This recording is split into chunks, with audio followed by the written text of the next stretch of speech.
Hello, thanks for clicking. I'm Mark. Today I'm doing a contest entry. MGK Boston, who lives in Buffalo, is doing a push to Quatrillion subs. He wants to get to a quadrillion subs, hopefully by February 14th. That's when the contest ends.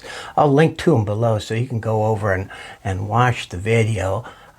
If you don't know who MGK Boston is, I think you're in for a real treat. Most likely you do. You probably recognize him from the Friday Cheers. Just kind of a cool guy. He's very relaxed. He does these needle drops, and so always some record I've never heard. He's always shown records I don't have. Just an all-around cool guy. I think you'll enjoy him. So he's come up with these 10 prompts. Let's get right into it. The first prompt he has is show an album owned by your spouse or significant other that you don't like. Or if you are single, show a record you're embarrassed to have in your collection. So I am single. I was thinking back when I was married, and when I was married, I was thinking of our musical taste, and we really complemented each other. I introduced her to Bob Dylan. She introduced me to Radiohead. I introduced her to Neil Young. She introduced me to Perpetual Suffering. It all just kind of worked out. So really, we were pretty compatible. There was one record, Alanis Morissette, Jagged Little Pill. She played a little too often for my taste, but even then, it wasn't that bad. So then I started thinking, well, what do I have in my collection now that I'm embarrassed by? And I couldn't really think of anything. And then I started going through my records, and I came across this thing. I'm not embarrassed about owning this Beatles record. What I'm embarrassed about is that I bought it and then found out later it's a counterfeit. This is one of those counterfeit records. I never unsealed it because I thought it was going to be something cool. But almost immediately after I got it, I started looking at it, and I'm like, this doesn't look like the records I've seen before. I did finally get the real one. The real one has this nice little 3/4 cover that you can open. This is just flat. They have different titles on here. One is Songs, Pictures, and Stories of the Fabulous Beatles. That's the real one. The fake one has Songs and Pictures of the Fabulous Beatles.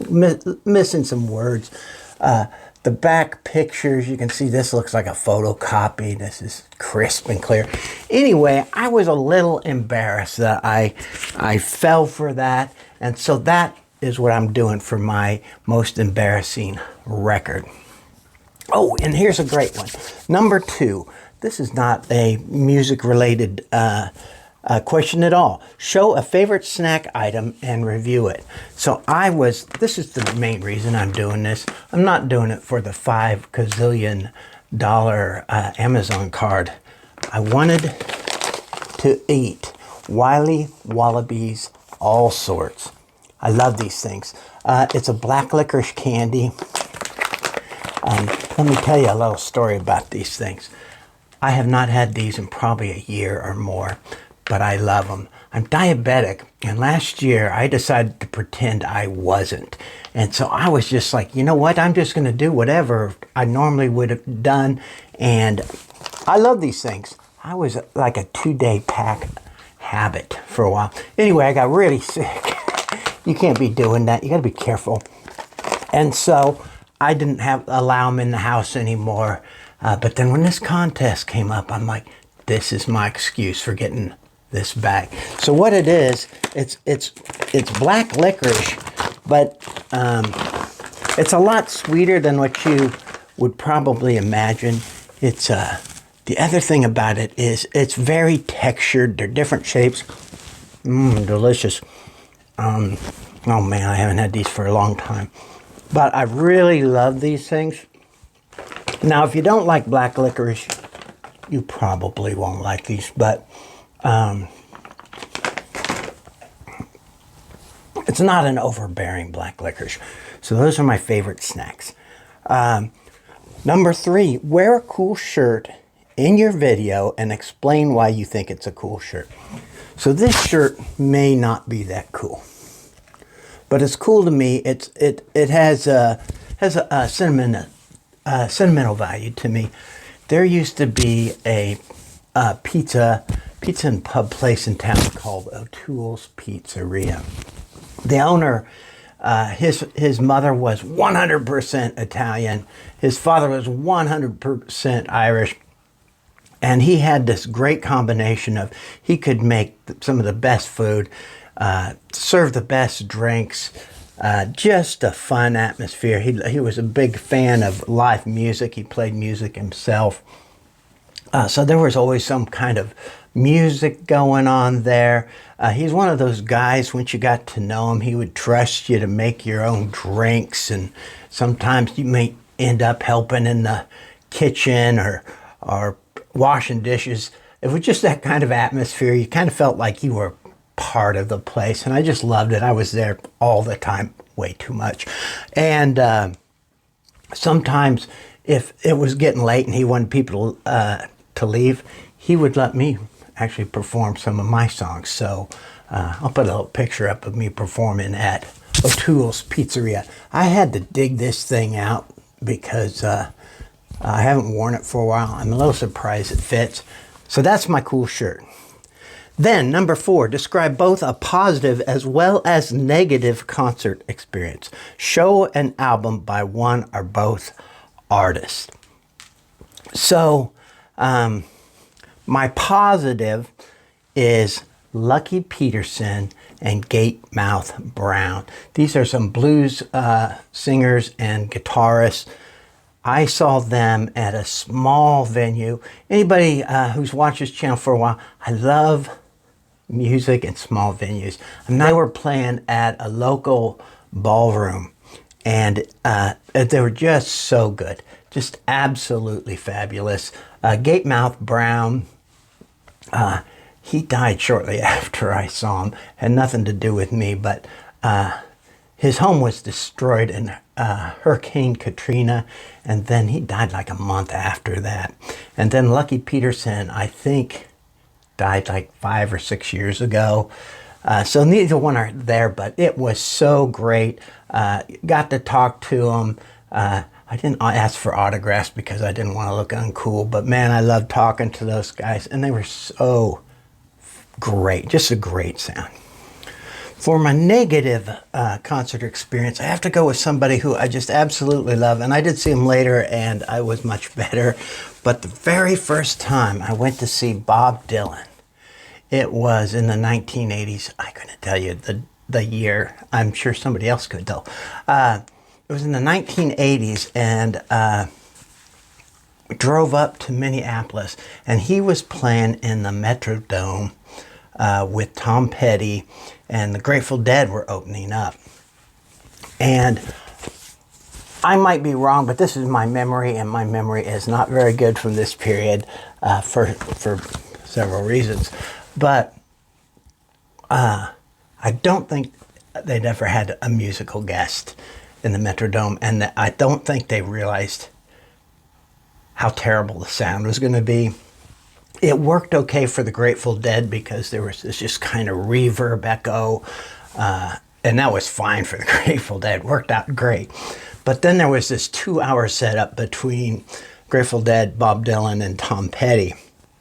And when they came out, it was so loud, and it was just, I had to read in the paper the next day the songs he did because we could not make out any of the songs. Couldn't figure out what they were talking about. And one interesting thing about that, though, is I've met so many people that were at that very concert, and everybody seems to have the same story about how horrible it was. But I did get to see Bob Dylan a couple other times, and he was fine. It was great. Again, smaller venues, that seems to be the trick. If you hit the lottery, what is your dream destination after collecting your winnings? Now, for years, I would have said going to England or the UK, especially London. I'd love to kind of kick around Liverpool for a while, just because, all Beatle fans should probably make that pilgrimage I never will. Let's face it, I'm not going to make it. But that would have been my answer a few years ago. But now my answer would be I would like to make it to the Buffalo gathering of the VC at MGK Boston's home. All those people that show up there are all the people I want to meet. And every year I have to look on and envy because for one reason or another I can't make it. Mostly I'm a humble youth care worker and I never have money, but that would be, if I had a lot of money, that's something I would like to do. Number 6, show a blues album. Now, I don't have a lot of blues on vinyl, but I do have some on CD. And this is John Lee Hooker, Boom Boom, and other songs. I'm hoping my story about Lucky Peterson and Gatemouth Brown will kind of supplement this choice, but this has all his big hits on there: Dimples, Boom Boom, Whiskey and Women, Crawlin' King Snake Blues. Just a great performer. Love to listen to it. I love hats. Show me a hat you own in your personal fashion collection and tell me why you like it.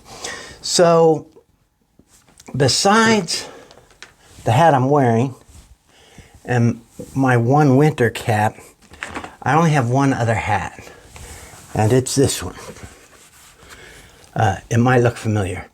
I own 2 copies of this hat. I love these, I don't know what they're called, these caps. I just love their fit. I found them at a store called the Hippie Shop. I like the peace sign because of the John Lennon connection and, being a peacenik and all. But I just love the hat. I don't see them around, and so I just really like these hats. And I ended up with 2 because I was afraid I was going to lose one, and I didn't want to have to go without it. Then, 8. Who's the supermodel? Show a record by a male and female artist who you consider to be supermodels in the looks department. Okay, so first of all, there are so many female artists that I could have gone with.